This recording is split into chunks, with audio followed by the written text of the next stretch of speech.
ایک اور چیز جو کہ اگر کوئی عمل کرے اور چاہے تو پہلے بھی ایک دوسری صورت کے حوالے سے ہم یہ بات کر چکے، اگر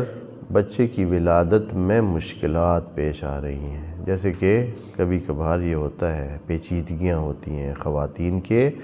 بچے کی ولادت کے وقت، تو ان پیچیدگیوں کو رفع کرنے کے لیے، آسانی پیدا کرنے کے لیے ولادت میں، اس کا طریقہ یہ ہے کہ سورہ انا انزلنا کو پانی میں گھلا کر یا پانی پر پڑھ کر، پانی کا گلاس یا کوئی چیز لے لیں، اس پر سورہ انا انزلنا پڑھے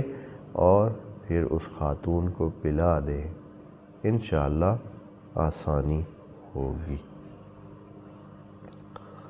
البتہ جب یہ باتیں کرتے ہیں نا اس طرح کی، تو حتماً یہ چیز ضرور نظر میں رکھیں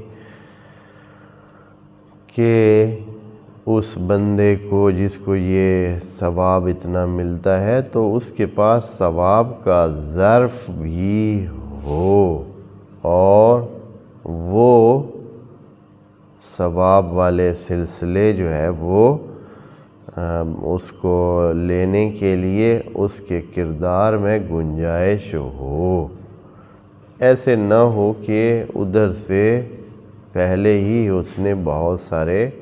دوسرے گناہ کے، یقیناً اس کا ثواب کم ہو جاتا ہے جس کے پاس لینے کی گنجائش نہیں ہے، چاہے دینے والا دینے کے لیے تیار ہو لیکن آگے اگر ظرف نہیں ہے تو وہ نہیں ملے گی۔ وعلیکم السلام، یعنی وہ حاصل نہیں کر سکے گا۔